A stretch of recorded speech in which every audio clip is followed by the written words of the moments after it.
Welcome to Newsday, reporting live from Singapore. I'm Karishma Vaswani. The headlines. Hurricane Ida makes landfall on the Louisiana coast with wind speeds of up to 240 kilometers per hour. President Biden warns things will be tough. This is going to be a devastating hurricane, a life-threatening storm. More explosions in Kabul as the U.S. carries out an airstrike. Officials say an imminent ISIS-K threat has been stopped. Meanwhile, the clock continues to tick down to the U.S. withdrawal from Afghanistan. Many Afghans are still desperate to leave. Flights are almost over. So us the almost. Flights are, what are you going to do now? So what about us? We are work with them. We support them. And hospitals are at capacity in Tokyo. We follow a team of doctors that tries to keep COVID patients alive. Live from our studio in Singapore. This is BBC News. It's Newsday.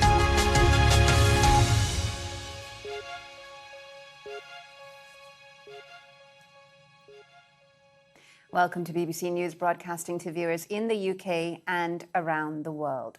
One of the most powerful hurricanes to hit America's Gulf Coast in 200 years has slammed into Louisiana. Hurricane Ida brought winds of around 240 kilometers an hour and is expected to cause widespread devastation. President Biden described the storm as life-threatening and urged everyone to pay attention to instructions from officials. Nada Tawfik sent us this report from New Orleans. Yeah, it's moving. Dangerous winds whip New Orleans as Hurricane Ida continues its destructive path. The streets all around the city and its famous French Quarter sit empty. From this point on, residents are on their own for the duration of the storm. Earlier, masses rushed to the airport to evacuate before it shut down. Many others took to the road. We have 2 kids in the car. They're both 12 months. We really wanted to evacuate for them. Like, best case scenario is like power outages and some like minor flooding. Worst case, I don't even want to think of that. 8 feet of water inside. For Kenneth, this brings back painful memories. He evacuated during Hurricane Katrina and came back to find his home underwater.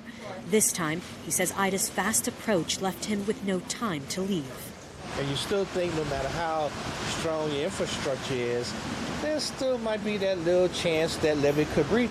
From space, images capture Ida's magnitude. It came ashore with 150-mile-per-hour winds and is causing life-threatening storm surge. In Washington, President Biden received a briefing on Ida at the Federal Emergency Management Agency. He said his administration would put the country's full might behind recovery. Everyone should listen to the instructions from local and state officials, just how dangerous this is, and take it seriously. It's not just the coast, it's not just New Orleans, it's north as well. The rainfall is expected to be exceedingly high. The region's new storm defenses, which failed during Hurricane Katrina in 2005 on this exact date, will be tested like never before. But even with protections in place, Ida is expected to have a catastrophic impact. Nada Tawfik reporting there from New Orleans. She, a short while ago, sent us this update. Well, conditions are deteriorating rapidly now that Ida has made landfall. The wind gusts are clocking in at about 60 miles per hour here in New Orleans, where the storm is headed. But this is just a tiny preview of what is expected. And this is on a day 16 years to the day that Hurricane Katrina devastated New Orleans. It's a day filled with so much trauma for the residents here.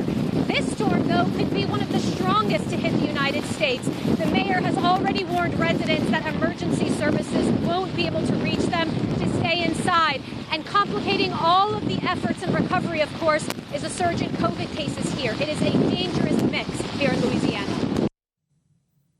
Nada Tawfik there. Well, meanwhile, Alessandra Girolaman is a disaster resilience expert and assistant professor at the Jacksonville State University. She lives in New Orleans and has moved to Arkansas to escape the hurricane. Here's more from her. In many areas, the worst is still to come. But what we're starting to hear from the lower lying areas along the coast is reports of catastrophic flooding, roofs being lost, power going out. I think we're going to see some very significant impacts in the coastal parishes or counties. In Louisiana, some levees overtopped in Plaquemines Parish, for example, and I recently heard some reports of a hospital needing to be evacuated in Terrebonne Parish. These are the areas south and southwest of the greater New Orleans area, which has yet to feel the brunt of the storm. The greater New Orleans area, including Orleans Parish and Jefferson Parish, slightly to the west, have been experiencing 75-mile-per-hour wind gusts, hearing reports of trees down, some localized flooding. They're expecting up to 24 inches of rain, and the worst of the winds is still to come. Yeah, Alessandra, we're watching, seeing some of the pictures of, the devastation and the high tides in that area. President Biden has warned it's going to get tough. What kind of support are people getting? During the immediate event, it's very difficult to provide support to people. It's not really safe for first responders to be out and trying to help families. Folks were given guidance regarding evacuation and sheltering in place if they needed to, but we do know that for many people, evacuation may not have been an option, or they may not have the means to take the necessary steps to ensure their safety. Once the winds die down, we can expect to see emergency response personnel being able to begin to try and assist families. And I believe there's going to be some assistance for folks that need to evacuate the area after the hurricane. Alessandra, New Orleans has suffered before, hasn't it, with Hurricane Katrina? And there's a fear now that Ida will test the flood defenses, the infrastructure that was put in place after that. How concerned are you about that? It's very difficult not to think of Hurricane Katrina at this time. I will say that there have been a lot of improvements to the levee system, particularly the addition of some gates and improvements to be certain that the levees are better able to withstand overtopping. I do feel much more confident about the levees. Of course, that doesn't mean we can be complacent, and this is a substantial rain event. New Orleans is in a bowl, so it has to be pumped out. And if we're seeing up to 24 inches of rain, and we've seen power outages at many major pumps, I do believe we're going to see flooding as a result of that. So I am quite concerned for that flooding, but I am not as concerned for catastrophic levee failure. Alessandra Girolamo there speaking to me a little earlier. Well, let's take a look at some of the other stories in the headlines today.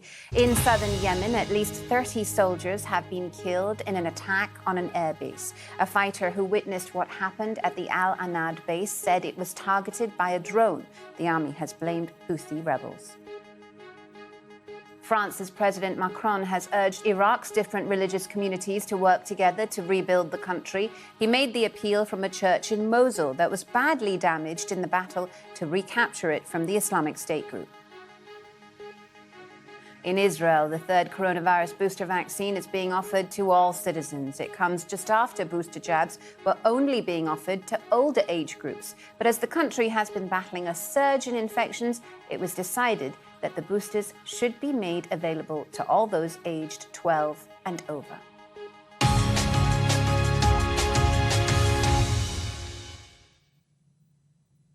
If you want to get in touch with me on any of the stories that you've seen on Newsday so far, Hurricane Ida, for instance, I'm on Twitter at BBC Karishma. I'm looking forward to hearing your thoughts. Meanwhile, U.S. military officials say one of their drone strikes in the Afghan capital, Kabul, prevented another deadly suicide attack at the airport. Thursday's bomb killed at least 170 people, including 13 U.S. troops. The U.S. will continue evacuation operations until Tuesday. Our chief international correspondent, Lise Doucette, reports. A house on fire in a fast-burning crisis. Said to be a rocket attack streets away from Kabul airport. It may have been the target. The US says it unleashed a drone strike too, hitting a vehicle of suicide bombers heading to the airport. And next to the airfield, gunfire. This a likely salvo from Taliban guards struggling to control the crowds. Today, military flights are still taking off, but Britain's airlift has ended not long now before America packs up too. In a fleeting twilight, Afghans hold fast to documents, to hope. My life is in danger in Jalalabad. But the flights are almost over. So almost. What are you going to do now? So what about us? We are work with them. We support them. I'm CIA agent. And Afghanistan. I have documents. This man tells us he worked for US intelligence. Some people, like this man, received an email saying going to the gate. Other people say they don't have access to emails. They hear the news that the military flights are all but over. But even in these last few hours, they still keep trying on the basis of what they've heard. The new face of security in this city, many Taliban fighters wearing the same uniforms and driving the same vehicles as the Afghan government forces they ousted. A new order takes shape. And on a plane out, a new life starts. 26-year-old Sanam gave birth to a girl as she flew to Britain, a baby named Chava, or Eve, who may now have a better future. Lise Doucette, BBC News, Kabul. Well, the withdrawal from Afghanistan marks the end of 20 years of foreign troops in the country. Nearly 2,500 US soldiers and more than 450 UK military personnel died during the campaign, while tens of thousands of Afghan civilians lost their lives. Our World Affairs correspondent Caroline Hawley looks back at the conflict and considers what might lie ahead. It was in the wake of the al-Qaeda attacks on New York in 2001 that the then President George Bush declared a war on terror. America has no truer friend than Great Britain.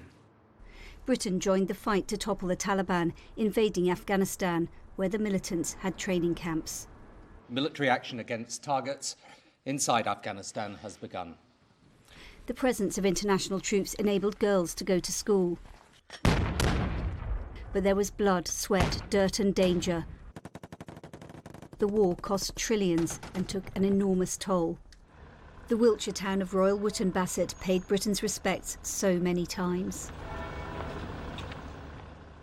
John White lost 3 limbs in Afghanistan, one of hundreds of soldiers who came back with life-changing injuries.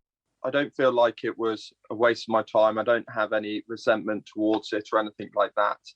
We saw stuff out there which, is quite frankly disgusting, sickening at times. That's what we were hoping that we could get rid of. It's just incredibly sad knowing that people are going to have to suffer that way. Now the Taliban are in control and the UK needs to deal with them. It wants their cooperation not just on safe passage, but on preventing Afghanistan again being used as a base for Islamist militants that aim to harm the West. But what influence can Britain have now that it's gone? We shouldn't kid ourselves that we've got the same levers. We don't. Our influence is much diminished. The influence of China has increased. The influence of Pakistan has increased. The influence of Iran has increased, and ours has consequently diminished. The manner of the exit from Afghanistan will haunt America and its allies. Today, Joe Biden mourned the 13 soldiers who died in Thursday's suicide attack at Kabul airport. The latest, and America hopes, the last casualties of the country's longest war. But the consequences of the West's defeat in Afghanistan will continue to reverberate for a long time around the world. Caroline Hawley, BBC News. A reminder, you can keep up to date on our website with the situation in Afghanistan as it changes in the coming days. There's lots of analysis, and the latest video on the developments is that deadline that we've been telling you for US withdrawal in years, all at BBC News Online or on the BBC News app. You're watching Newsday on the BBC. Still to come on the programme, the scramble to find hospital beds in Tokyo for patients critically ill with COVID.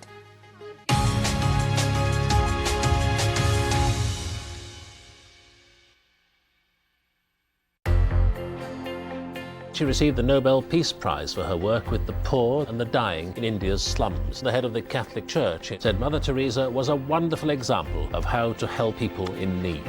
We have to identify the bodies, then arrange the coffins and take them back home. Parents are waiting and wives are waiting. So. Hostages appeared, some carried, some running, trying to escape the nightmare behind them.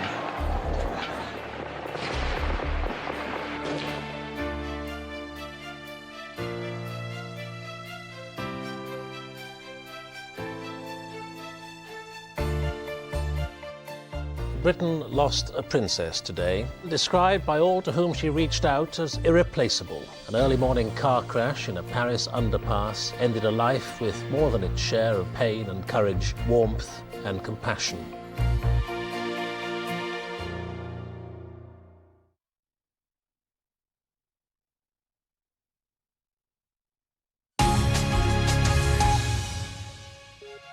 This is Newsday on the BBC. I'm Karishma Vaswani in Singapore. Our headlines. Hurricane Ida has made landfall in the U.S. state of Louisiana, bringing winds of up to 240 kilometers an hour. The U.S. military says it's carried out an airstrike to thwart a further militant attack on the airport in the Afghan capital, Kabul. Meanwhile, as week 2 of the Paralympics gets underway in Tokyo, the COVID-19 situation in the city is continuing to get worse. There are now more than 10,000 seriously ill people waiting for hospital beds. At least 21 coronavirus patients are reported to have died at home since the beginning of August. Hospitals say they can't deal with the growing numbers of serious cases, let alone an outbreak in the Paralympic Village. Our Tokyo correspondent Rupert Wingfield-Hayes has been traveling with a medical team in southern Tokyo as they fight to keep patients alive and try to find them hospital beds. In the back of the car, Dr. Kazuma Tashiro is trying to find a hospital bed for one of his COVID patients. In this densely packed part of southern Tokyo, there are now dozens of COVID patients who need to be in hospital but can't get a bed. Dr. Tashiro and his team are a literal lifeline. In this block, a 61-year-old man is very sick and on oxygen. So the last night, I called him to check if he was alive, and he could talk with me at that time. But this morning, I couldn't talk with him by phone. So I'm very anxious for his healthy conditions.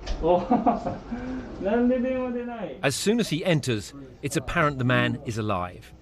It turns out he hasn't been able to pay his phone bill, so it's been cut off. He's also removed his oxygen mask, and as he checks, he finds his blood oxygen level is very low. His saturated SpO2, the blood oxygen level, is only 92%. It is not good value, so I put the oxygen mask to his mouth. Right. And please keep it to protect your life. And what's going to happen now about his bill? This is a telephone bill. Yeah. He is living alone, so he couldn't pay the telephone bill because of his very bad condition. Right. So I received it, and now I'm going to the convenience store to pay for it. It's the arrival of the Delta variant here in Japan that has led to this explosion of COVID cases. If you look back to mid-July, there were around 1,500 new cases a day. By mid-August, that had jumped to 6,000. And now we're seeing the same with seriously ill. At the end of July, Dr. Tashiro and his team were treating just one seriously ill person. Last week, that had jumped to 50. Back at base, staff are constantly working the phones, trying to find beds. So what if there's a COVID outbreak at the Paralympics? Yeah, I think there are no room to treat the Paralympic members because many Japanese people cannot get into the hospitals. It's time to move again. A new address and a new set of PPE. Like the first man, this patient has not been vaccinated. This is the pattern now. The man is in bad condition. His lips are turning blue and he's having difficulty breathing. Dr. Tashiro thinks he may have pneumonia. He really needs to be in hospital. It is very difficult for us to make a definite diagnosis. So he needs to go to hospital now? Yes. And definitely. What did they say? Is there any beds, or you don't know Yes. No bed. Dr. Tashiro and his team are keeping these people alive. But across Tokyo, there are now more than 10,000 COVID patients waiting for a hospital bed. Each extra day they are forced to wait, the more likely it is they will die. Rupert Wingfield-Hayes, BBC News, in Tokyo. A really worrying situation in Japan there. Meanwhile, as thousands flee for safety from Afghanistan for a new life in the UK, another group abandoning their homeland of Hong Kong say safety and security are being provided in name only once they arrive in Britain. After a crackdown on dissent and protests in Hong Kong by Chinese authorities, the UK government offered a route out at the end of January this year under the British National Overseas Visa application. But many former Hong Kong residents are finding that once they arrive in the UK, housing, education and support is severely lacking. Now, an advocacy group says not enough is being done to support those fleeing persecution. A little earlier, Julian Chan from the group Hong Kongers in Britain told me more about what Hong Kongers face when they come to the UK. Well, in the next year, until the end of January 2022, it is expected that 123 to 153,000 BNO status holders can come to the UK. And the latest figures from the government show that around 65,000 of Hong Kong BNO visas have been issued, with about 47,300 having been arrived in the UK. But what we would like to point out is that what you were just mentioning, in terms of the situation in Afghanistan, is the number of asylum seekers who are trying to arrive in the UK, because amongst the 120 cases of Hong Kongers who have applied for asylum in the UK, only 2 high-profile asylum visas have been approved, with 2 having been offered humanitarian protection. 8 have been refused, and 30 asylums have been withdrawn. So we know that the situation for Hong Kongers trying to come to the UK, especially if they are applying for refugee asylum protection, is very difficult.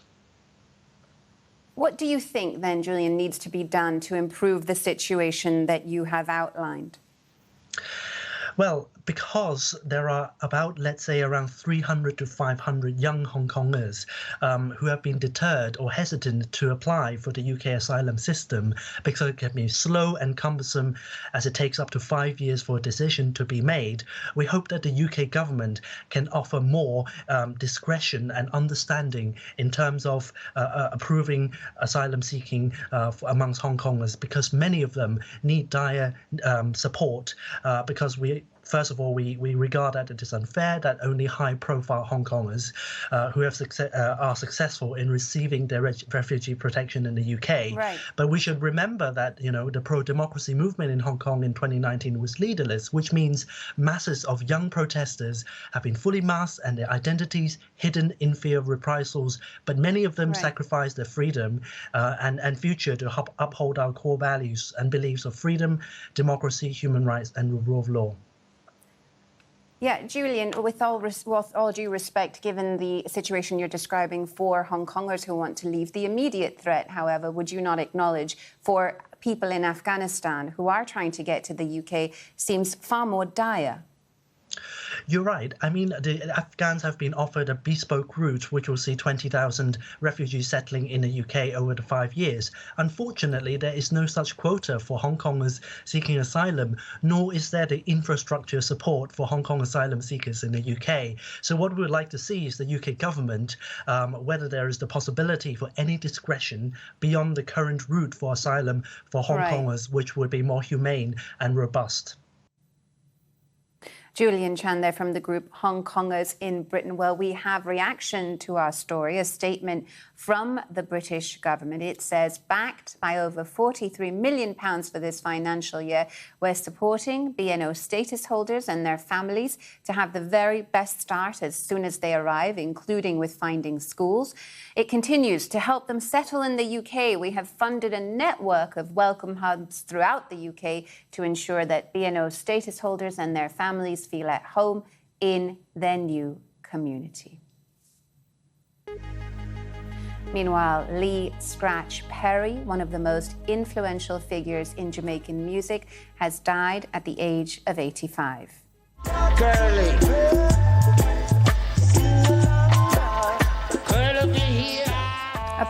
A pioneer of reggae and dub, Perry produced artists from the Wailers to the Beastie Boys and released more than 70 albums. The Jamaican Prime Minister was among those paying tribute. What an influential musical figure, somebody we will not forget very quickly. Well, you have been watching Newsday. A reminder now of our top story. One of the most powerful hurricanes ever to hit the US state of Louisiana is moving inland, flooding coastal areas and cutting power to more than 500,000 people.